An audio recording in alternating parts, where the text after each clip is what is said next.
Más allá de la realidad de lo cotidiano, existe una realidad superior.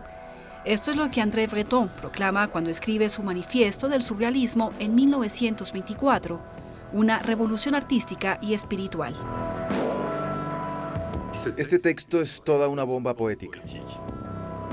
El surrealismo rechaza la razón, la lógica e incluso el lenguaje, pues de acuerdo con el movimiento, estos enmascaran verdades más profundas y místicas. El surrealismo es ante todo un movimiento de liberación de la poesía.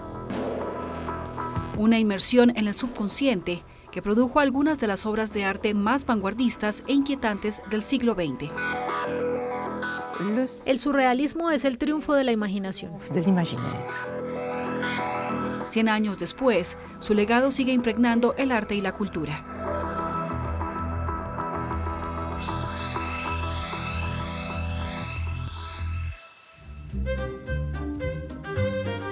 La palabra surrealismo es un homenaje al poeta y escritor Guillaume Apollinaire, considerado el inventor del término. El manifiesto, escrito por André Breton, establece los principios fundamentales de un movimiento que se extendió hasta el siglo XX. Fue el poeta André Breton quien escribió el manifiesto del surrealismo en 1924. Al principio era un texto que iba a ser el prefacio de una colección de poemas. Luego lo separó y el texto se convirtió en un tipo de desencadenante de un movimiento que pronto se extendió por Europa y luego por todo el planeta. Es aquí, en la Closerie de Lillas, un café parisino que se había convertido en un punto de encuentro para artistas, donde un divorcio poético entre dos gigantes le da origen al movimiento artístico. En 1922 estalla una pelea entre André Breton y Tristan Tzara, fundador del dadaísmo. El movimiento dadaísta llega así a su fin y nace el surrealismo, un movimiento fuertemente influenciado por el psicoanálisis freudiano que Breton y su amigo poeta Luis Aragón habían descubierto hace poco. En Francia, los artistas y los poetas fueron los primeros en introducir o más o menos difundir el concepto de psicoanálisis a través de surrealistas como Breton y Aragón, que venían del mundo de la medicina, pero que luego cambiaron de campo al arte y la revolución. El manifiesto fue escrito después de la Primera Guerra Mundial. Durante esta, Breton trabajó como médico y fue testigo del baño de sangre y el tormento de los soldados heridos a los que atendía. Breton fue movilizado en 1915 y debido a que había estudiado medicina, al principio estuvo en hospitales. Estuvo en diferentes acuartelamientos, pero sabemos que durante una de las grandes ofensivas de la batalla del Somme fue movilizado como camillero, así que vio pilas de cadáveres.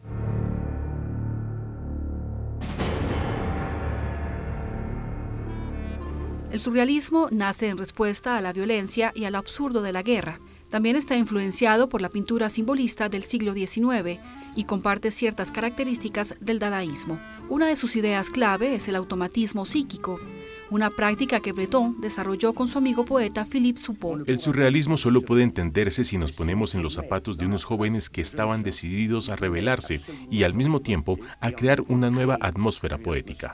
Este nuevo territorio creativo desemboca en una obra conjunta en 1919, Los campos magnéticos, texto pionero en escritura automática, una técnica que buscaba liberar al artista de todo control ejercido por la razón.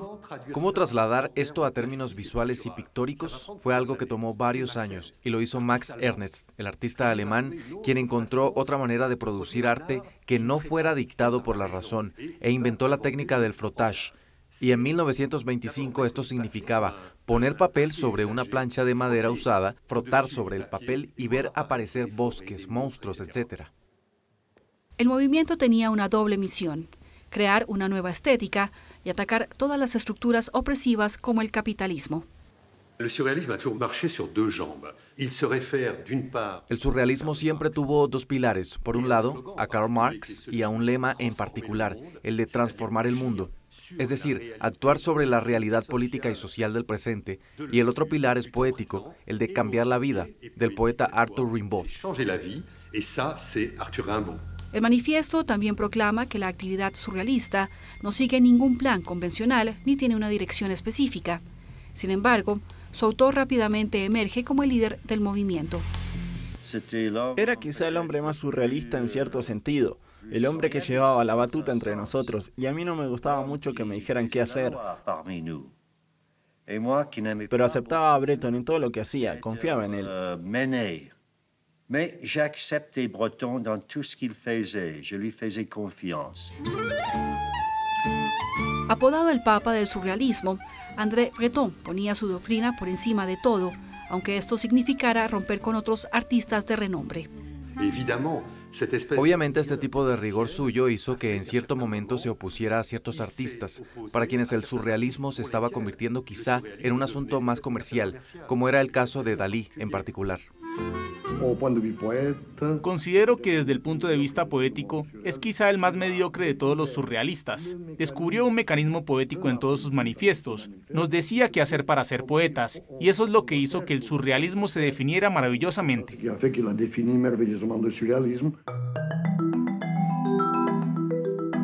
La obra de Salvador Dalí definiría el surrealismo en España, mientras el movimiento se extendía por Europa, Latinoamérica, Medio Oriente y Asia. Acerca de sus raíces parisinas, una escuela muy distinta de surrealismo se estaba consolidando en Bélgica.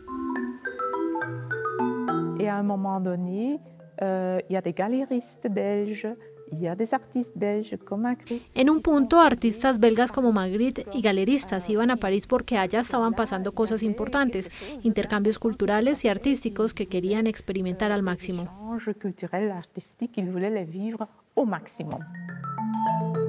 René Magritte se consagra como el surrealista belga por excelencia. Su cuadro, La traición de las imágenes, muestra un objeto corriente con una afirmación incongruente. Magritte y los colegas se sirven de un lenguaje plástico. Magritte y sus colegas utilizaron un lenguaje figurativo, plástico, una pintura. Era una técnica personal, pero muy cercana a la de los antiguos maestros. Son objetos simples que todo el mundo conoce. Es fácil de leer, es extraño, pero no demasiado extraño. Y al mismo tiempo el público siente que se esconde otro mundo. Le public sent qu'il cache un autre monde. Además de los inquietantes lienzos de Magritte, esta exposición presenta las obras subversivas de las mujeres que contribuyeron al movimiento: Toye, Dorothea Tanning y Leonor Fini.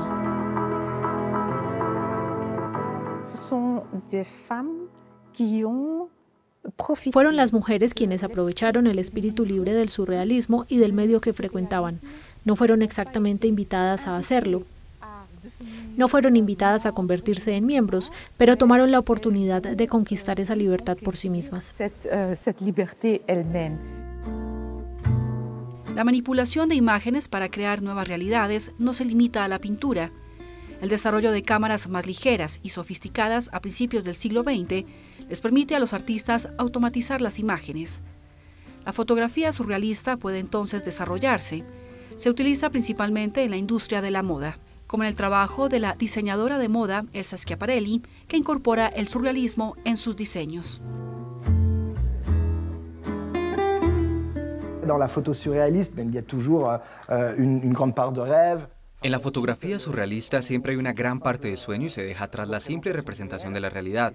Y es curioso porque si vemos esta foto de Man Ray, que apareció en la revista Harper's Bazaar en aquella época, vemos que en el fondo aparece un cuadro que él había pintado hace poco. Et qui reprend dans le fond un tableau qu'il a créé juste avant. Il faut savoir que les... Es importante señalar que los fotógrafos, sobre todo Man Ray, que era un fotógrafo surrealista, se ganaban la vida en aquella época más con el mundo de la moda y la prensa de moda que con la venta de sus obras. Avec le monde de la mode et la presse de mode que par la vente de ses œuvres. En aquella época, las casas de moda confeccionan mundos cada vez más fantásticos y oníricos. El surrealismo y la moda encajan a la perfección. Un point commun aussi entre le monde de la mode et le monde des surréalistes, c'est l'humour, mais l'humour au service d'un message. Lo que tiene en común el mundo de la moda y el de los surrealistas es el humor, el uso del humor para transmitir un mensaje, el humor al servicio de abrir los ojos, o de abrir el tercer ojo, que se abre cuando soñamos.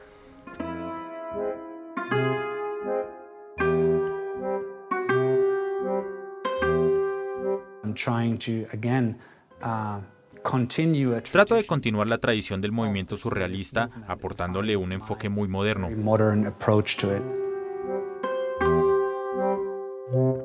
Los retratos en blanco y negro de Markus Schäfer han ocupado portadas de revistas y paredes de galerías. El artista se inspira en los ideales universales del movimiento.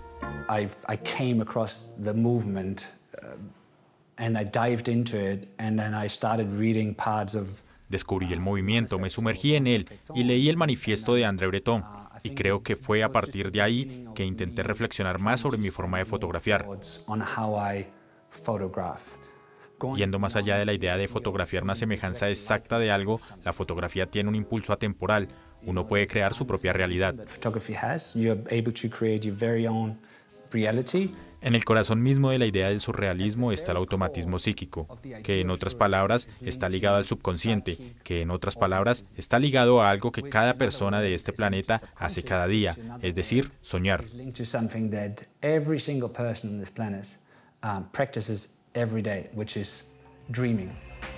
En sus esculturas y pinturas se encuentran algunos elementos surrealistas, pero con la fotografía, Markus Schäfer utiliza técnicas particulares, como la superposición de imágenes para crear composiciones, un guiño a los collages surrealistas. El artista también utiliza múltiples fuentes de luz y materiales distorsionantes para trascender la simple representación plana de la realidad.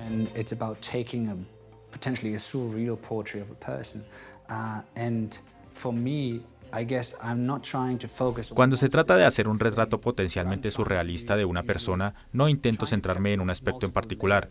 Lo que trato de hacer es capturar múltiples capas, y al hacerlo, en mi idea, soy capaz de ahondar en ese nivel de subconsciente de la esencia de alguien.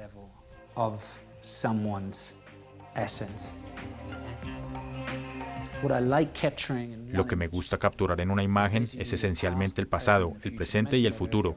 En esta foto en particular, mantuve a una persona en el plano. Pueden haber sido 20 segundos, pero hay muchos momentos capturados en esta imagen.